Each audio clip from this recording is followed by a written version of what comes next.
الحمد لله نحمده ونستعينه ونستغفره ونعوذ بالله من شرور أنفسنا ومن سيئات أعمالنا من يهده الله فلا مضل له ومن يضلل فلا هادي له ونشهد أن لا إله إلا الله وحده لا شريك له الذي أرسله بالحق بشيرا ونذيرا وداعيا إلى الله بإذنه وسراجا منيرا أما بعد أعوذ بالله من الشيطان الرجيم بسم الله الرحمن الرحيم والقرآن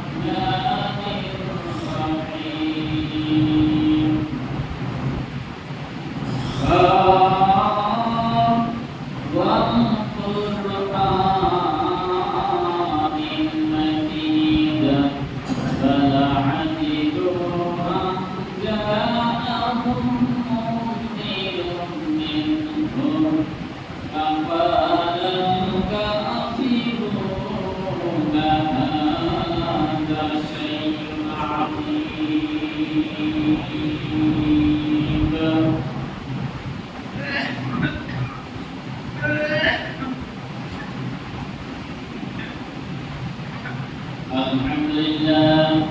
الحمد لله نحمده ونستعينه ونستغفره ونؤمن به ونتوكل عليه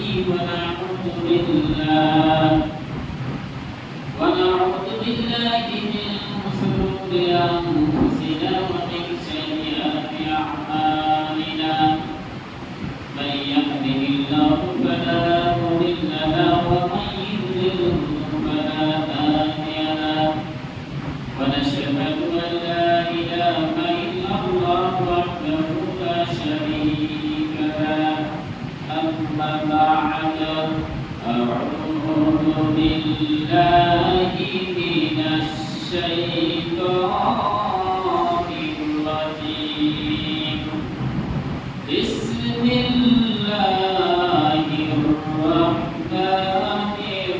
الرحيم وأتموا الحج والعمرة لله فقال الله تعالى في كلامه المجيد والفرقانه الحميد إن الصفا والمروة من شعائر الله فمن حج البيت اعتمر فلا جناح عليه أن يطوف بهما ومن تطوع خيرا فإن الله شاكر عليم وعن أبي هريرة رضي الله تعالى عنه قال قال رسول الله صلى الله عليه وسلم قال سيدنا رسول الله أي العمل أفضل قال الإيمان بالله ورسوله إذا ثم ماذا قال الجهاد في سبيل الله إذا ثم ماذا قال حج مبرور رواه البخاري ومسلم উপস্থিত সম্মানিত মসজিদে মুসল্লিবৃন্দ আমরা সর্বপ্রথমে সেই মহান রব্বুল আলামিনের দরবারে প্রশংসা জ্ঞাপন করছি যে মহান রব্বুল আলামিন আমাদেরকে সুন্দরভাবে সুস্থ শরীরে এই জুমার মসজিদে আসার তৌফিক দান করলেন। এই জন্য আমরা সেই মহান রব্বুল আলামিনের দরবারে প্রশংসা জ্ঞাপন করি। সকলে বলছি আলহামদুলিল্লাহ। আলহামদুলিল্লাহ। লক্ষ কোটি দুরূদ ও তাসলিমাত বর্ষিত হোক বিশ্ব নবীর প্রতি, সকলে বলি আল্লাহুম্মা সাল্লি আলাইহি আল্লাহুম্মা বারিক আলাইহি। সম্মানিত হাজিরিন, আমি আপনাদের সামনে মহাগ্রন্থ আল কোরআনুল কারীম থেকে সূরাতুল বাকারার 195 নম্বর আয়াত এবং রাসূল সাল্লাল্লাহু আলাইহি ওয়াসাল্লামের অবর্ণিত হাদিস থেকে বুখারী ও মুসলিম শরীফের একটি হাদিস তেলাওয়াত করেছি। এই আয়াতের পাশাপাশি আরো কিছু আয়াত এবং এই হাদিসের পাশাপাশি আরো কিছু হাদিসকে সামনে রেখে আজকে সংক্ষিপ্ত পরিসরে যে মানবুল প্রসেস করব আমরা তৌফিকে ইল্লা বিল্লাহ তাওয়াক্কালতু আলাইহি। সম্মানিত উপস্থিতি, আমরা গত জুমায় শুনছিলাম হজ্জের বিষয়ে, আজকেও সেই বিষয়টা নিয়ে আলোচনা করতে যাচ্ছি। এরপরে সামনের জুমায় ইনশাআল্লাহ কোরবানির সম্পর্কে আলোচনা করা হবে। তো হজ যে বিষয়টা নিয়ে আলোচনা করতে করতে শেষ হয়ে গেছিল সময়, আজকে হজ্জের কিছু গুরুত্বপূর্ণ পয়েন্ট সম্পর্কে আমরা শোনার চেষ্টা করব ইনশাআল্লাহ। আমরা যারা হজ আদায় করতে যায়, পালন করতে যায়, কিছু নির্দিষ্ট নিয়ম রয়েছে আল্লাহ তাআলা। মানে আপনার আমার ইচ্ছা মতো কেউ যদি চলতে চায় তার কিন্তু হজ কবুল হবে না। নির্দিষ্ট নিয়মে, নির্দিষ্ট পন্থাতে আল্লাহ তাআলা যেই নিয়মে আপনাকে আমাকে হজ আদায় করতে বলেছেন, ঠিক সেই নিয়মেই কিন্তু আমাদেরকে আদায় করতে হবে। যদি সেই নিয়মে আদায় না করি তাহলে লক্ষ লক্ষ টাকা খরচ করে আমাদের শুধু মক্কায় মদিনায় যাওয়া আসাই হবে, কিন্তু আল্লাহর আদেশকৃত যে একটা ফরজ ইবাদত শুধু টাকা খরচ করা হবে, যাওয়া আসা হবে, কিন্তু কবুল হবে না। হযরত আবু হুরায়রা রাদিয়াল্লাহু তাআলা আনহু হতে বর্ণিত, তিনি বলেন সুইলা রাসূলুল্লাহ সাল্লাল্লাহু আলাইহি ওয়াসাল্লাম, রাসূল সাল্লাল্লাহু আলাইহি ওয়াসাল্লামকে জিজ্ঞেস করা হলো যে আইয়ু আমাল আফজাল, সবচেয়ে শ্রেষ্ঠ আমল কোনটি? হে রাসূল, হে আল্লাহর রাসূল, আপনি আমাদেরকে বলে দিন। তিনি বললেন ঈমানু বিল্লাহি ওয়া রাসূলিহি, এক নাম্বার ভালো কাজ হচ্ছে, সবচেয়ে ভালো আমল হচ্ছে আল্লাহ এবং আল্লাহর রাসূলের প্রতি ঈমান আনা। তাহলে পৃথিবীতে সবচেয়ে ভালো কাজের মধ্যে প্রথম ভালো কাজ হচ্ছে আল্লাহ এবং আল্লাহর রাসূলের প্রতি ঈমান আনা। ইলা সুম্মা মাজা, তারপর তাকে জিজ্ঞাসা করা হলো তারপরে কোনটি? তিনি বলেন আল জিহাদু ফি সাবিলিল্লাহ।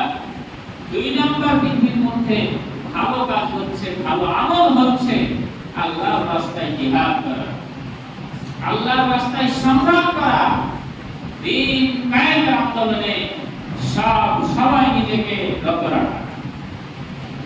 ইলা সুম্মা মাজা, তারপর বলা হলো তারপরে তুমি। তিন নম্বরে তিনি বললেন বাবা হজ্জুম মাবরুরুন, কবুল হজ। তিন নম্বর পৃথিবীর মধ্যে সবচাইতে ভালো আমাদের মধ্যে এটা হচ্ছে তিন নম্বর। তাহলে সালাত রয়েছে, সিয়াম রয়েছে, যাকাত রয়েছে, দান খয়রাত রয়েছে, অসংখ্য ভালো ভালো কাজ রয়েছে, কিন্তু আল্লাহর নবী তিনটি ভালো কাজের কথা বললেন। এক নম্বরে আল্লাহ এবং রাসূলের প্রতি ঈমান, দুই নম্বর হচ্ছে আল্লাহর রাস্তায় জিহাদ, তিন নম্বর হচ্ছে হজ। অর্থাৎ যে হজ কবুল হয় এই হজ হচ্ছে পৃথিবীর মধ্যে তিন নম্বর শ্রেষ্ঠ আমল। তাহলে একটি গুরুত্বপূর্ণ এটা ইবাদত। এই ইবাদতে যদি বরকত হয় তাহলে শুধু টাকা খরচ করে আপনার মক্কা মদিনা ঘুরে আসা হবে, কিন্তু আমাদের যে উদ্দেশ্যে যাওয়া সেই উদ্দেশ্য পূরণ করা হবে না। আজকে হজের এই নির্দিষ্ট সময়ের পাশাপাশি হজ থেকে আমাদেরকে কি শিক্ষা নিতে হবে, হজের মাধ্যমে আমাদেরকে কি শিক্ষা দেয়, হজ পালনের মাধ্যমে একজন হাজী সাহেবকে, মুসলমানকে আল্লাহ কি শিক্ষা দিল, এই কয়েকটি বিষয় নিয়ে আলোচনা করতে চাই। সম্মানিত উপস্থিতি, আল্লাহ রাব্বুল আলামিন এই যে পৃথিবীর মধ্যে সবচেয়ে তিন নাম্বার ভালো কাজ আল্লাহ বললেন যে হজ। এই হজের ব্যাপারে বলছেন যে হজ হচ্ছে তিন প্রকার। যদি আমরা বলি যে হজ কয় প্রকার? তিন প্রকার। হজ্জে ইফরাদ, হজ্জে কিরাত আর কাউকে খাবার। আল্লাহ রাব্বুল আলামিন বলেন ওয়া আতিমুল হাজ্জ ওয়াল উমরাতা লিল্লাহ। আল্লাহ সুবহানাহু ওয়া তাআলা সূরা বাকারার 195 নম্বর আয়াতে সুন্দর করে বললেন, ও পৃথিবীর মুসলমানেরা, তোমরা শোনো, যাদের তোমাদের টাকা পয়সা হয়েছে, যাদের হজ করতে যাওয়ার সামর্থ্য হয়েছে, তোমরা সকলেই শুনো, তোমরা হজ এবং উমরা একমাত্র আল্লাহকে রাজি খুশি করার জন্য তোমরা মক্কা মদিনায় চলে যাও, অর্থাৎ কাবা শরীফ প্রদক্ষিণ করতে চলে যাও, মক্কায় তোমরা চলে যাও হজ এবং উমরা পালন করার জন্য একমাত্র লিল্লাহি আই খালিস লিল্লাহ, আল্লাহকে রাজি খুশি করার জন্য। তাহলে শুধু লোক দেখানোর জন্য, মানুষ দেখানোর জন্য কেউ যদি হজ এবং উমরা আদায় করতে যায়, তাহলে কিন্তু তার হজটা কবুল হবে না। এখানে লিল্লাহি শব্দের অর্থ কি? একমাত্র আল্লাহর উদ্দেশ্যে, আল্লাহকে খুশি করার জন্য, আল্লাহকে রাজি করার জন্য হজ এবং উমরা পালন করতে যাও। এটা দুটো বিষয়, একটা হজ, একটা উমরা। হজ হচ্ছে নির্দিষ্ট সময়ের জন্য ফরজ, শাওয়াল, জিলকাদ, জিলহজ। আল হজ্জ আশহুরুন মা'লুমাত। আল্লাহ তাআলা বলেন হজ্জের জন্য নির্দিষ্ট একটা সময় রয়েছে, নির্দিষ্ট মাস রয়েছে, আর সেই নির্দিষ্ট মাস হচ্ছে তিনটি হজ্জের জন্য, শাওয়াল, জিলকাদ আর জিলহজ। কিন্তু উমরার জন্য কোনো নির্দিষ্ট সময় নাই। উমরার জন্য সারা 12 মাসই, এক বছর ধরে আপনি যে কোনো সময় উমরা পালন করতে পারেন। হজ্জের ফরজ হচ্ছে তিনটি। হজ্জের ফরজ হচ্ছে তিনটি। এক নাম্বার হচ্ছে ইহরাম বাঁধা, দুই নাম্বার হচ্ছে আরাফাত ময়দানে অবস্থান করা, তিন নাম্বার হচ্ছে কাবা শরীফ তাওয়াফ করা। আর হজ্জের ওয়াজিব 5, 6 এবং 7। হজ্জের ওয়াজিব কেউ বলেছেন 5টি, কেউ বলেছেন 6টি, কেউ বলেছেন 7টি। এগুলো হচ্ছে হজ্জের ওয়াজিব। যেমন হচ্ছে সাফা মারওয়া সাই করা।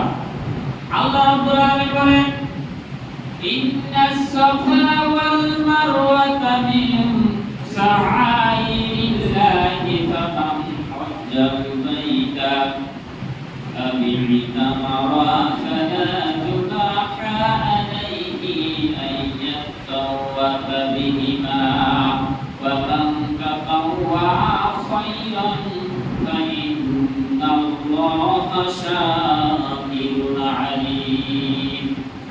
আল্লাহ সুবহানাহু ওয়া তাআলা বলেন, নিশ্চয়ই সাফা পর্বত এবং মারওয়া পর্বত এইটা হচ্ছে আল্লাহ তাআলার নিদর্শনাবলীর মধ্যে দুইটি একটা নিদর্শন। সুতরাং যে ব্যক্তি কাবা শরীফ হজ করতে যাবে অথবা উমরা করতে যাবে, তারা যেন এই দুটা তওয়াফ করে নেয়। তার মানে কি? যে সাফা এবং মারওয়া পর্বতে 7 চক্কর আপনাকে তাওয়াফ করতে হবে, সাই করতে হবে। এটা হচ্ছে আল্লাহর হুকুম। কারণ হযরত ইসমাঈল এবং হাজরা আলাইহিস সালামকে যখন ওই সাফা এবং মারওয়া পাহাড়ের পাদদেশে রেখে আসা ছিল, এই পানির জন্য হাজরা কত যে দৌড় করছে, 7 চক্কর সে দিয়েছিল, পানির জন্য দৌড়ঝাঁপ করেছিল। আল্লাহ রাব্বুল আলামিন বলেন যে এটা গোটা মুসলমানের জন্য আমি এই দৌড়ঝাঁপকে জারি করে দিলাম। অর্থাৎ প্রত্যেক মুসলমান যারা হজ এবং উমরা পালন করতে আসবে, এদেরকেও ওই 7 চক্কর দেওয়া লাগবে সাফা মারওয়া পাহাড়। এটা হচ্ছে হযরত ইব্রাহিম আলাইহিস সালামের পুত্র ইসমাঈল এবং তার স্ত্রী হাজরা আলাইহিস সালামের পক্ষ থেকে আল্লাহর একটা নিদর্শন। সুতরাং ফালা জুনাহা আলাইহি আন ইয়াতাওয়াফা বিহিমা, যারা এই পাহাড় জয় প্রদক্ষিণ করবে, সাই করবে, এদের জন্য কোনো গুনাহ হবে না। ফামান তাতাওয়া খায়রান, আল্লাহ রাব্বুল আলামিন বলেন, কেউ যদি বেশি বেশি নফল ইবাদত করে, কেউ যদি বেশি বেশি উৎসাহে আল্লাহর পথে ভালো ভালো আমলগুলো করে, তার জন্য বেশি উপকৃত। কেননা আল্লাহ তাআলা যারা শুকর গুজারকারী এদের সম্বন্ধে বেশি অবগত। কে যে আল্লাহকে ভয় করে আর কে শয়তানকে ভয় করে, কে যে মানুষ দেখানো ইবাদত করে আর কে আল্লাহকে রাজি খুশি করার জন্য ইবাদত করে, আল্লাহ জানেন না? জানেন না? জানেন না? বলেন। আপনার আমার অন্তরের আল্লাহ আলিমুম বিযাতি সুদূর, এই যে অন্তর দিয়েছে আল্লাহ, এই অন্তরের খবর, এই অন্তরের ব্যাপারে আল্লাহ তাআলাই সবচেয়ে বেশি জানে। আপনার অন্তর কি যে চিন্তা চেতনা করে আল্লাহ তাআলাই বেশি জানে। আল্লাহ রাব্বুল আলামিন বলেন, লিল্লাহি মা ফিস সামাওয়াতি ওয়া মা ফিল আরদ ওয়া ইন তুবদু মা ফি আও তুখফুহু ইউহাসিবুকুম বিহিল্লাহ। আল্লাহ রাব্বুল আলামিন বলেন, আসমান জমিনে যাহা কিছু রয়েছে সমস্ত কিছুর খবর একমাত্র আল্লাহ তাআলাই জানেন। আর তোমাদের অন্তরে যা কিছু রয়েছে তোমরা অন্তর থেকে সেটা প্রকাশ করো আর না করো, আল্লাহ তাআলা সেই বিষয়ে অধিক অবগত রয়েছে। তাহলে মানুষ অন্তরে যেটা চিন্তা করে, মানুষ যেটা মনে মনে ভাবে, সে প্রকাশ করুক আর না করুক, একমাত্র জানেন তিনি। তিনার নাম কি? আল্লাহ রাব্বুল আলামিন। তাহলে প্রত্যেকটা ইবাদত করতে হবে আল্লাহকে রাজি খুশি করার জন্য। তাহলে হজ হচ্ছে তিন প্রকার। হচ্ছে ইফরাদ, এক নাম্বার। ইফরাদ শব্দের অর্থ হচ্ছে এক, মানে শুধু হজ্জের নিয়ত করে আপনি ইহরাম বেঁধে চলে গেলেন। আচ্ছা, আরেকটা জিনিস হয়ে যায় মিকাত। হজ্জের জন্য 5টি মিকাত আল্লাহ নবী নির্ধারণ করে দিয়েছেন। মিকাত শব্দের অর্থ হচ্ছে যে জায়গা থেকে ইহরাম বাঁধতে হয়। ইহরাম বাঁধার স্থানকে কি বলা হয়? মিকাত। এই 5টা মিকাত রয়েছে, যেগুলো হুলাইফা, ইয়ানালা, জাকির, জুলফি। এই যে 5টা আপনার মিকাত রয়েছে, প্রত্যেক জায়গা থেকে যারা আসবে নির্দিষ্ট জায়গা রয়েছে। আমাদের যেমন ইয়ালামলাম, এদিক থেকে গেলে বাংলাদেশি সহ এদিক দিয়ে যারা মুসলমান আছে এরা ইয়ালামলাম পাহাড়ের পাদদেশ থেকে মিকাত করে। এখন যেহেতু আগে সমুদ্র পথে যেত জাহাজে, ওই পাহাড়ের পার ধরে যেরকম যেত তখন ওখানে এরাম বাঁধতো। এখন ঢাকা থেকে বিমানে ছড়া লাগে, এরাম বেঁধে এরামের কাপড় চোপড় পরিয়ে তাদেরকে নিয়ে চলে যাওয়া। এবং যেই কথাটা বলছিলাম যে হজ্জের নির্দিষ্ট নিয়ম কারণ রয়েছে, নিয়মের বাইরে যেতে পারবেন না। কারণ ইহরাম আপনাকে মানতে হবে মিকাতের জায়গা থেকে। আপনি যদি বলেন যে আমি মক্কাতে গিয়ে ইহরাম বাঁধবো, আমি হজ্জের আগা দিনে ইহরাম বাঁধবো, আপনার হবে না। আপনার হজ হবে না, আমার হজ হবে না, কোনো মুসলমানের হজ হবে না। আপনাকে ইহরাম বাঁধতে হবে মিকাতের স্থান থেকে। তাহলে এখান থেকে আপনাকে নিয়ত করে চলে যেতে হবে। আল্লাহ রাব্বুল আলামিনের ওই ঘরে হযরত ইব্রাহিম আলাইহিস সালাম যখন বলেছিলেন, ওয়া'আদ্দিন ফিন নাস বিল হজ্জ ইয়াতুকা রিজালান ওয়া আলা কুল্লি দামিরিন ইয়াতিনা মিন কুল্লি ফাজ্জিন আমিক। আল্লাহ হযরত ইব্রাহিম আলাইহিস সালামকে বললেন, হে আমার পয়গম্বর, তুমি গোটা বিশ্বের মুসলমানকে এই ঘর তওয়াফ করতে আসার জন্য, এই ঘর পরিদর্শন করতে আসার জন্য তুমি ঘোষণা দিয়ে দাও। মানুষ যেন যারা আশেপাশে বসবাস করে এরা পায়ে হেঁটে হজ পালন করতে আসে। যারা দূর দূরান্তে বসবাস করে পৃথিবীর অন্যান্য জায়গায়, কেউ বিমানে চলে আসবে, কেউ মোটে চলে আসবে, কেউ ঘোড়ায় চলে আসবে, কেউ পানি জাহাজে চলে আসবে, কেউ ট্রেনে চলে আসবে। যার যার যানবাহন আছে সেই যানবাহনে চলে যেন সে হজ করতে চলে আসে একবার বছরে। তাহলে দেখুন যে ইব্রাহিম আলাইহিস সালাম ঘোষণা দিলেন, আল্লাহ গোটা পৃথিবীর মুসলমানের জন্য এটা মানে নোট করে কোরআনুল কারিমে লিখে দিলেন। এবং এই আয়াত যতদিন পড়া হবে ততদিন পর্যন্ত গোটা মুসলমানের উপর মানে ফরজ যে আল্লাহ আমাকে আপনাকে আমার টাকা পয়সা দিতে হয়, পৃথিবীর যে প্রান্তে আমি থাকি না কেন সেই প্রান্ত থেকে আমাকে খরচ করতে যেতে হবে মক্কায় কাবা শরীফে। আচ্ছা গেলাম। তাহলে যাওয়ার আগে আমি কি করলাম? মিকাত থেকে আমি ইহরাম বাঁধলাম। এইবার আল্লাহ রাব্বুল আলামিন বলতেছেন, লামান ফারাদা ফিহিন্নাল হজ্জা ফালা রাফাসা ওয়ালা ফুসুকা ওয়ালা জিদালা ফিল হজ্জ। আল্লাহ রাব্বুল আলামিন বলেন, বান্দারে কেউ যদি হজ করার নিয়ত করে ফেলো, কেউ যদি হজ করবো বলে নিয়ত করে নাও, তোমার 3টি কাজ নিষিদ্ধ হয়ে গেল। যত অন্যায় কাজ রয়েছে আর অন্যায় কাজ তুমি করতে পারবে না। ইসলাম বিরোধী যে সমস্ত কাজগুলো রয়েছে এগুলো ওই হাদিসে ইহরাম বাঁধার সঙ্গে সঙ্গে তার জন্য নিষিদ্ধ হয়ে গেল। বলা ফুসুকা, তার জন্য জেনা ব্যভিচার করা সব হারাম হয়ে গেল। অর্থাৎ যত অন্যায় অশ্লীল কাজ বেহিয়াপনা কাজ রয়েছে সব হারাম হয়ে গেল। বলা জিদালা ফিল হজ, আর হজ্জের সময় তার জন্য গালিগালাজ করা, ঝগড়া ফসাদ করা, মারামারি করা, এই সমস্ত কাজ সব হারাম হয়ে গেল। তাহলে একজন হাজী যেই বাড়ি যখনই সে ইহরাম বেঁধে নিল তখনই তার জন্য অন্যায় কাজ করা, ইসলাম বিরোধী কাজ করা, জেনা ব্যভিচার করা এবং গালাগালি করা, বাড়াবাড়ি করা, এই সমস্ত কার্যক্রম সব তার জন্য কি হলো? নিষিদ্ধ হয়ে গেল। তাহলে আপনার ওই হাজী সাহেব যদি হজ করার ইহরাম বাঁধার পরও যদি এই সমস্ত কাজগুলো চালিয়ে যায়, তাকে হজ কবুল হবে? তার হজ কবুল হবে না, কারণ সে আল্লাহর কথা শুনল না। প্রিয় হাজিরিন, তাহলে বোঝা যাচ্ছে যে আল্লাহ নির্দিষ্ট নিয়ম দিল। নিকাহ হচ্ছে 5টি, হজ হচ্ছে 3 প্রকার। 1 নাম্বার ইহরাম, শুধু হজের নিয়ম করে কিন্তু ইহরাম হলো। 2 নাম্বার হচ্ছে হজে কিরাম। কিরাম শব্দের অর্থ হচ্ছে মিলিত, মানে একই সঙ্গে উমরা এবং হজ করার নিয়ত নিয়ে কেউ গেল। মনে করেন যে 9 জিলহজ হজ, আর আপনাদের আপনাকে প্রস্থান করতে হবে, তাহলে তার আগেই আপনার হজ্জের কার্যক্রম হওয়ার আগেই আপনি উমরার কাজ কমপ্লিট করে দিলেন। উমরার কাজ কমপ্লিট করার পর ইহরাম ভেঙে দিলেন, ভেঙে আবার নতুন ভাবে ইহরাম বাঁধলেন হজ্জের জন্য। তাহলে একই সফরে একই সঙ্গে দুইটাকে মিলিয়ে দেওয়ার নাম হচ্ছে হজ্জে কিরাম। আর হজ্জে তামাত্তু হচ্ছে উপকারিতা। কেউ ওখান থেকে হজ করলো, হজ করে যে ওখানে কুরবানির গোশত দিল, কুরবানির গোশত দেওয়ার পরে যে হজও করলো, কুরবানির গোশত খেলো, একসঙ্গে যে ফায়দা লাভ করলো, এই জন্য বলতেছে যে এটা নাম হচ্ছে হজ্জে তামাত্তু।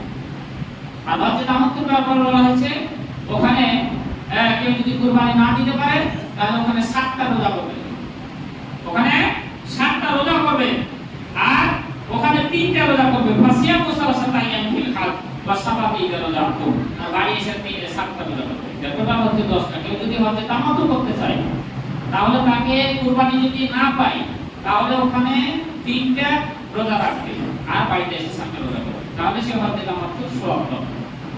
সম্মানিত হাজিরিন, তাহলে হজ্জের কার্যক্রম নির্দিষ্ট, আল্লাহ যেভাবে বলছেন সেভাবে আপনার মানতে চলতে হবে। যদি সেইভাবে যদি আপনি না চলেন, এখন আরাফার ময়দানে 9 তারিখে আপনাকে থাকতে হবে, এটা ফরজ। কাবা শরীফ তওয়াফ করতে হবে, এটা ফরজ। ইহরাম বাঁধা ফরজ। সাফা মারওয়া সাই করা ওয়াজিব, মাথা মুন্ডন করা ওয়াজিব, আপনার পাথর নিক্ষেপ করা ওয়াজিব, মিনায় অবস্থান করা ওয়াজিব। এই সমস্ত কাজগুলো করা ওয়াজিব, কিছু ফরজ। এই কাজগুলো যদি আপনি আমি না করি তাহলে আল্লাহর দেওয়া বিধানকে আমাদের সঠিকভাবে পালন করা হবে? পালন করা হবে না। আর যদি সঠিকভাবে পালন করা না হয় তাহলে অটোমেটিকলি আমাদের হজ কবুল হবে না। আর হজ যদি কবুল না হয় তাহলে হাজী সাহেব আগে যে এরকম ক্যারেক্টার ছিল, হজ করতে যাওয়ার আগে যে এরকম তার চরিত্র ছিল, মুখের ভাষা যেমন অশ্লীল ছিল, ব্যবহার যেমন খুবই খারাপ ছিল, হজ করে আসার পরও দেখেন ওই ব্যবহার, ওই ক্যারেক্টার, ওই ভাষা একই রকম থাকে। আর যদি একজন ব্যক্তির হজ কবুল হয়, আল্লাহর নবী বলছেন রদা কামা ওয়ালাদা উম্মু, একজন শিশু সন্তান জন্মগ্রহণ করলে যেরকম তার পাপ থাকে না, হাজী সাহেবের যদি হজ কবুল হয় তাহলে তার আমলনামাতেও পাপ থাকবে না। এখন শিশু সন্তান কি উকি টাকা মেরে নেওয়ার ঠান্ডা থাকে, সে কি ঘুষ খাওয়ার ঠান্ডা থাকে, সে কি অন্যায় করার ঠান্ডা থাকে, ছোট বাচ্চা কিছুই থাকে না, নিষ্পাপ, মানে মন খুবই পরিষ্কার। কিন্তু ওই হাজী সাহেব বড় মনটা ওই শিশু বাচ্চার মতন হয়ে যাবে যদি হজ কবুল হয়। আর যদি হজ কবুল না হয় তাহলে বুঝতে হবে হজ কবুল হয়নি, আগে যেরকম ব্যবহার ছিল এখন ওই হিসেবে ব্যবহার, তার মানে বুঝতে হবে হজ কবুল হয়নি। প্রিয় হাজিরিন, আমি আপনাদের সামনে বলতে চাই যে আপনারা আমরা যারা হজ করতে যাচ্ছি, আপনাদের কাছে আমরা আহ্বান করব যে আমরা যেন হজ করতে গিয়ে হজের যে নিয়মতান্ত্রিক পন্থা রয়েছে, আল্লাহ দেওয়া নির্দিষ্ট পথ রয়েছে, এই পথ অনুযায়ী যেন আমরা হজ করতে যেতে পারি। আমরা সকলে আল্লাহুম্মা আমিন। এই বছর ধরে অনেকে হজ করতে চলে হলো, এই বছর অনেকে চলে গেছে মনে করেন, সামনে বছর যেন তারপর বছর বা জিন্দগিতে যেন একবার হলেও যেন এই আল্লাহর দেওয়া ফরজ কাজটা যেন আমাদের মাঝে আল্লাহ আদায় করে নেন। আমরা সকলে আল্লাহুম্মা আমিন। সম্মানিত হাজিরিন, আমি এই পর্যায়ে আপনাদের সামনে আলোচনা করব হজের শিক্ষা সম্পর্কে। হজের যে কি শিক্ষা, শুধু হজ পালন করলাম, হজ থেকে আমাদেরকে কি কি শিক্ষা দিল, এই সম্বন্ধে আপনাদের সামনে আমি আলোচনা করতে চাই। তাহলে হজের এক নম্বর শিক্ষা হচ্ছে সম্পদ উপার্জন করতে হবে হালাল পথে। কারণ হজ কবুল হয় হালাল সম্পদ ছাড়া, হজ কবুল হয় না। এখন যারা ফেন্সিডিলের ব্যবসা করে, যারা হিরণের ব্যবসা করে, যারা জায়গা জমি মালিক কাটিং করে, এই যে আমাদের যারা এমপি মন্ত্রী বিভিন্ন সরকারি দায়িত্বে সেই কর্মকর্তা রয়েছে, কেউ কলমে 75 লাখ টাকা নিয়ে যাচ্ছে, কেউ দেখা গেল যে আপনার এই যে রাস্তার টাকা, রাস্তাতে 5 লাখ টাকা পকেটে ঢুকাচ্ছে, তারপর বিভিন্ন ভাবে যারা টাকা দেয় মানে করছে, মানে টাকাকে অসৎভাবে ইনকাম করছে, ইনকাম করে এরা হজ করতে যাচ্ছে। হজ করতে গেলে এদের হজ কবুল হবে না। কারণ এক নম্বর শর্তই হচ্ছে যে আপনাকে হজ কবুল হওয়ার প্রধান শর্ত হচ্ছে যে সম্পদটা কি হতে হবে, হালাল হতে হবে। সম্পদটা কি হতে হবে, হালাল হতে হবে। এখন আমরা যারা হজ করতে, আমি নাম বলবো না, বাগমারানি একজন হাজি সাহেব এবার হজ করতে গেছে। বাগমারানি একজন হাজি সাহেব হজ করতে গেছে, তো ওই হাজি সাহেব নাকি একজনের জায়গা জমি নিয়ে কেস করছে। মনে করেন যে এই মসজিদের পাশে একটা জমি আছে, মসজিদের পাশে জমি আমার কিনবে তার পাশে নাকি, মসজিদের পাশে জমি মসজিদ কমিটি কি কিনা উচিত, এটাই তো নিয়ম। আমার আইনের পাশে আরেকটা জমি যদি থাকে, সর্বপ্রথম তার পার্শ্ববর্তী জমি আমি কিনবে, এটাই নিয়ম। ভাই বিক্রি করে ভাই কিনবে, বোন কিনবে, যদি আমার না কিনে তখন বাইরে লোক যাবে, এটাই তো নিয়ম। এখন দেখা গেল আমার জমি বিক্রি করা দরকার 1 মাস, 1 মাসের মধ্যে আমার টাকা দরকার, যে জমি বিক্রি করছে। এখন কার পাড়া প্রতিবেশী নিচ্ছে না, সেক্ষেত্রে কি করা যাবে আপনি বলেন? আমার টাকা দরকার 1 মাসের মধ্যে, জমিটা আমাকে 1 মাসের মধ্যে আমি যে কোনো অসুবিধার টাকা দিতে বলছি, তাহলে অবশ্যই পাড়া প্রতিবেশীকে জানাবে পাশের যে জমি, ভাই আপনি জমি নেবেন, যদি নেন তাহলে আপনাকে দিব, অল্প কিছু হয়তো কম সম করে আপনাকে দিব। এখন সে চায় যে আমি পানির দরের জমিটা নিতে চাই, পানির দরের জমি নেওয়ার কারণে সেখানে জমিটা নেয় না, দাম বলে না। এখন বাধ্য হয়ে বাইরের লোকের কাছে জমি বিক্রি করতেছে, এই লোক কিন্তু আমি নিতাম বলে কেস করে দিয়েছি। লোক বলে কিন্তু হাজি সাহেব যে হজ করতে গেল মনে করেন, এখন যার জমি যে নিয়েছে নতুন মালিক, সে প্রসেসের জমি তো আমি নিয়েছি, এই যে একটা কেসের মধ্যে ফেলে দিয়েছে। তাহলে আপনি বলেন এই হাজি যে হজ করতে গেল মানে এইভাবে কেস করে, এখন তাকে ওখানে গিয়ে কাঁদতে কাঁদতে চোখের পানি যদি শুকিয়ে দেয়, কাবা শরীফে খিলাফ করে, তাকে হজ কবুল হবে? হজ কবুল হবে? আপনি বলেন হজ কবুল হবে? তার অন্তরটাই তো প্রথমে শয়তানি, তার অন্তরটা তো প্রথমে শয়তানিকা মানে ভরপুর ছিল। সে তামাশা করতে গেল ওখানে, মানুষকে দেখাতে গেল আমার টাকা আছে, আমি হজ করতে গেছি। আমাদের বাংলাদেশে এমন লোক রয়েছে প্রতি বছর হজ করার মতো টাকা পয়সা আছে, অনেকে যাইও, অথচ দাঁড়িয়ে নাই, হজ করতে প্রতি বছর যাচ্ছে, অথচ রাসূলের সুন্নাহটাই নেই। পাঞ্জাবি পরে না, টুপি পরে না, জর্দা খাওয়া ছাড়ে না, বিড়ি খাওয়া ছাড়ে না, সুদ খাওয়া ছাড়ে না। এইরকম লোক প্রতি বছর যদি 9 বছর মাত্র 9 বছর যদি হজ করে, হজ কি কবুল হবে? হজ তো একবার হলো, একবার যদি হজ কবুল হয়, ওই একবারই হবে শিশু বাচ্চার মতো হয়ে যাবে। তবে আপনাদের আহ্বান করবো, আমার যারা এই যে এদের মানুষের সকলকে আহ্বান করবো যে হজ খালি বছর বছর করলে হবে না। হজ করার জন্য আপনাকে সর্বপ্রথম হালাল উপার্জন করতে হবে এবং হালাল টাকার মাধ্যমে হজ করতে যেতে হবে। তাতে যত দিনই সময় হোক।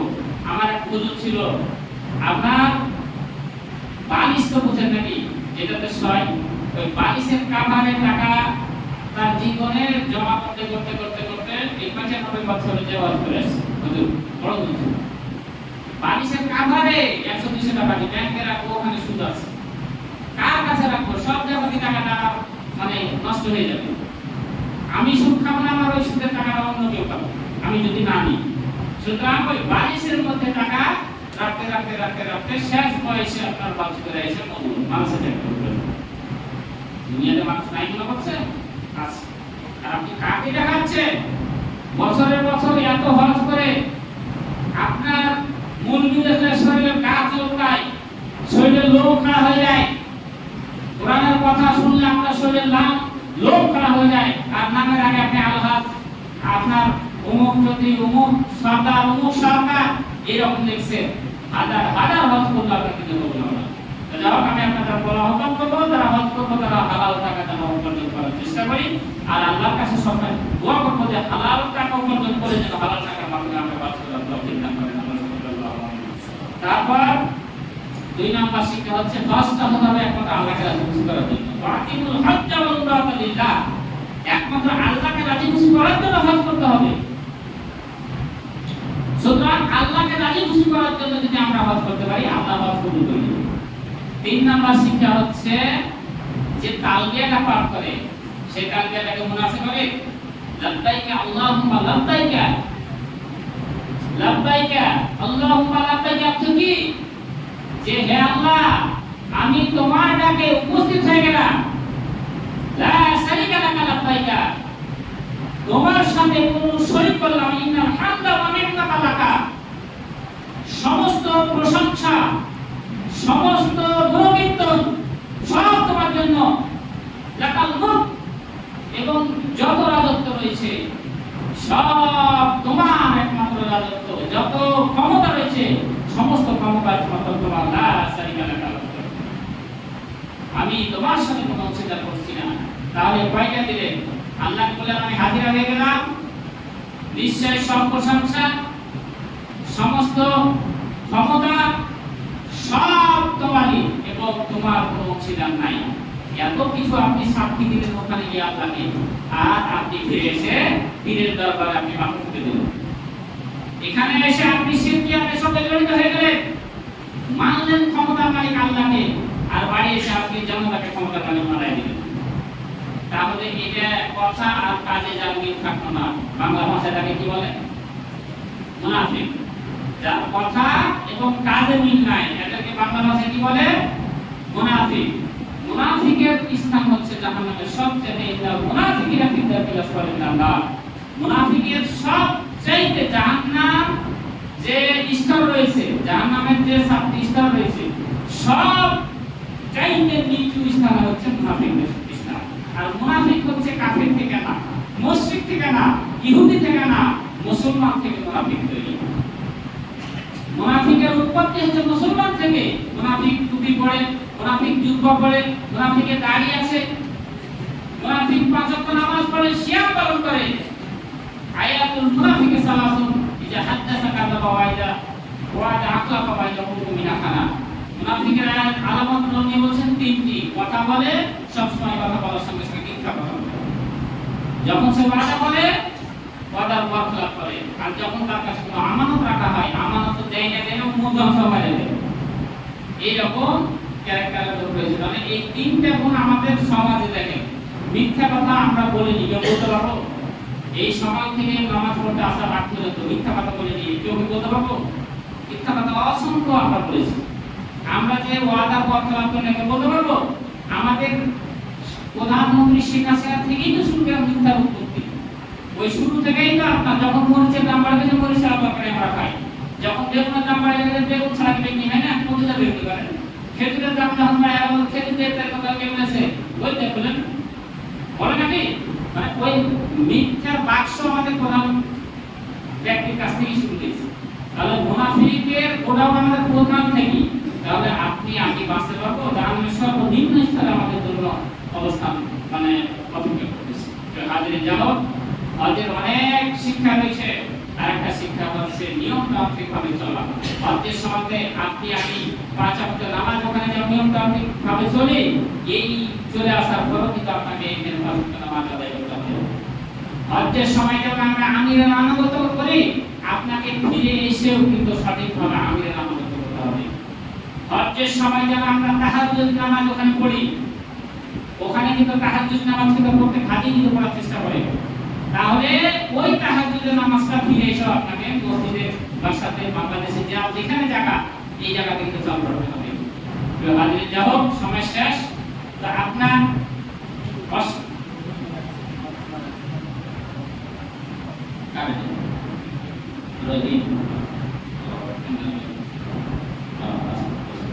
তাহলে দেখুন আমরা হচ্ছে যে বিষয়টা শুনলাম অল্প সময়ের জন্য খুতবা, তো যতটুকু পারলাম আলোচনা করলাম। আমাদেরকে চেষ্টা করতে হবে এই একটা গুরুত্বপূর্ণ ফরজ ইবাদত যেন আমরা জীবনে একবার হলেও পালন করতে পারি। আমরা সকলে আল্লাহু আমিন। আর যারা গেছে হজ পালন করতে আল্লাহ তাআলা যেন তাদের সকলের হজকে কবুল ও মঞ্জুর করে নেন। আমরা সকলে আল্লাহু আমিন। এই যে তুহিন বলে একজন ব্যক্তি মারা গেছে, আব্দুর রহিম এই যে মঞ্জুর করে মারা গেছে, কে করে খুব টাকা মারা গেল। আচ্ছা, 1000 টাকা দান করেছে, আল্লাহ পাক যেন এই যে উদ্দেশ্যে দান করা হলো দানটাকে কবুল মঞ্জুর করে নেন। আল্লাহু আমিন। আর এই দানের বিনিময়ে যে কবরের আযাব যদি হয়ে থাকে আল্লাহ পাক যেন তার কবরের আযাবকে maaf করে দেন। আল্লাহু আমিন। এই যে আরেকজন মারা গেল না কিনা, আব্দুল আহাদ, আমার ওই যে পক্ষ থেকে আপনার আজকেও হাদিয়ার ব্যবস্থা করা হয়েছে। গত জুমাতে ছিল, গত জুমাতে ঠিক ছিল, আজকে যাও কাছে হাদিয়ার ব্যবস্থা করেছে। আপনারা সকলেই নিয়ে যাবেন এবং দোয়া করবেন আল্লাহ পাক যেন তার কবরটাকে জান্নাতের হিসাবে কবুল করে নেন। আল্লাহু আমিন। ওনার যে আহাল পরিবার রেখেছেন তার জন্য বেশি বেশি দান খয়রাত করবেন। আল্লাহু আমিন। আর আমরা যারা আছি আমরা সকলেই মসজিদে আসি, জুমার দিন এরকম বলেছি আপনাদের আমরা আহ্বান করব 10 টাকা 5 টাকা 1 টাকা এভাবে সবাই বেশি বেশি দান করার চেষ্টা করব। মরে যাওয়ার পর আমরা অনেকে দান করি, আমি যখন মরে যাব আমার সন্তান আপনার সন্তান দান খয়রাত করবে কি করবে না তার কোনো গ্যারান্টি আছে কি? গ্যারান্টি নাই। আমাদের পরিবারে আমাদের এক চাচা দাদু ছিল, ও নাস্তিক মোটামুটি। সে বলতো আমার বাবা যদি টাকা পয়সা যদি না রেখে যেত তাহলে তার কবর গিয়ে খাড়ে মুততাম, মুতা বুঝেন তো, প্রস্রাব করতাম। মানে সে বলছে যে আমার বাবা যদি টাকা পয়সা না রেখে যেত তাহলে তার কবরে গিয়ে খাড়ে পেশাব করতাম। তবে এইরকম সন্তানের কাছ থেকে তার বাবা লক্ষ লক্ষ টাকা হাজার হাজার বিঘা জায়গা জমি রেখে ওই কবর থেকে ওই সন্তানের দিকে তাকিয়ে একটা টাকাও কি ওই সন্তান দান করবে? অবশেষে কিন্তু সে নিরক্ষর, সে হচ্ছে গাঁজাখোর, সে দেখা গেল ফেন্সিডিল খায়, বিভিন্ন নেশার সঙ্গে জড়িত। এবং এই সমস্ত কথা বলা বলে যখন টাকা পয়সা থাকে না, নেশা যখন চাপিয়ে যায় তখনই সব আলতো ফালতো মেলা মানে পাগলের মতো বকে। তা আপনাকে আমাকে বেঁচে থাকা অবস্থায় নিজের জন্য দাম ফেরা বেশি করে দিতে হবে। আল্লাহ নবী বলেছেন 3টা জিনিস মানুষ মরে গেলেও কবর পর্যন্ত নেকি বসে থাকে। 1 নাম্বার হচ্ছে কি, যখন সাদকায়ে জারিয়া মানুষ দাম ফেরত করে দেন। এই যে ফ্যানটা আপনি আমি যে হোক দিয়েছি নাকি, একজন যদি দেই সমষ্টিভাবে যদিও দেই, এই ফ্যানটা যতদিন পর্যন্ত থাকবে ততদিন পর্যন্ত কিন্তু নেকি বলে থাকবে। যতদিন পর্যন্ত মানুষকে সেবা দিবে এটা হচ্ছে সাদকায়ে জারিয়া। এই মাইকে কথা বলছি, মাইকটা যতদিন পর্যন্ত ব্যবহার হবে এটা হচ্ছে সাদকায়ে জারিয়া। আপনার আমার আমি মরে গেছি, ফ্যান কিনে দেয়া মাইক কিনে দেয়া আমি মরে গেছি, এইটা টাইপসে যতদিন বেশি নামাজ পড়বে আপনার আমি মরে গেছি এটা ব্যবহার হচ্ছে, এটার একটা নেকি ওই কবরে গিয়ে বসতে থাকবে। আর একটা হচ্ছে ওয়ালা বিন সালিমিয়াতুল্লাহ, নেক্সট সন্তান, যে সন্তান আপনি মরে গেলেন আপনার জন্য দোয়া করবে। এই জন্য নামাজের পরে আমরা সকলেই বলবো রব্বির রহমানুহুমা কামা রাব্বায়ানি সগীরা। আপনারা যে সুন্নাত করেন, সুন্নাতের পর একা একা দুহাত তুলে কমসে কম রব্বির রহমানুহুমা কামা রাব্বায়ানি সগীরা এই দোয়াটা করবেন বাবার জন্য। এর চাইতে বেশি খুশি আল্লাহ আর কখনো হন না। হাজার টাকা দান করবেন, দান তো নিজের জন্য। এখানে বলা হয়েছে ওয়ালা বিন সালিহিয়াতুল্লাহু, এমন এক সন্তান রেখে গেল যে তার জন্য দোয়া করবে। তাহলে দান খায়রাত এটা হচ্ছে একটা কিন্তু আর্থিক কি মানে ইবাদত, কিন্তু দোয়া করলে রব্বির রহমানুহুমা কামা রাব্বায়ানি সগীরা, আল্লাহ বলুন আল্লাহর কাছে আপনি আপনার পিতামাতার জন্য খালিস ভাবে দোয়া করছেন। তাহলে যতবার আপনি সুন্নাত করবেন দোয়া করে আপনি দোয়া করবেন আপনার পিতামাতার জন্য। আরেকটা হচ্ছে এমন ইলম, এমন ছাত্র, এমন জ্ঞান আপনি তৈরি করে যাবেন যে মরে যাওয়ার পর ওই জ্ঞান অনেকেই চর্চা করবে। কেউ বই লিখে গেল, কেউ ছাত্র মানুষ করে গেল, ওই ছাত্র তার যত ছাত্র তৈরি করবে, ওই ছাত্র ওই বইয়ের পক্ষ থেকে যে মানে মানুষ উপকৃত হবে তার একটা জায়গা হবে। আমি আপনাদের সকলের সুস্বাস্থ্য কামনা করে আল্লাহ পাক যেন আমাদের সকলকে এই দুনিয়াতে মুমিন হিসাবে বেঁচে থাকার তৌফিক দান করেন, সকলে আল্লাহুম্মা আমিন। আর আমরা যেন ঈমান নিয়ে এই দুনিয়া থেকে বিদায় নিতে পারি, সকলে আল্লাহুম্মা আমিন। এই বলে আল্লাহুম্মা আমিন। আল্লাহুম্মা সাল্লি আলা মুহাম্মাদ ওয়া আলা মুহাম্মাদ কামা সাল্লাইতা আলা ইব্রাহিম ওয়া আলা আলি ইব্রাহিম ইন্নাকা হামিদুম মাজিদ।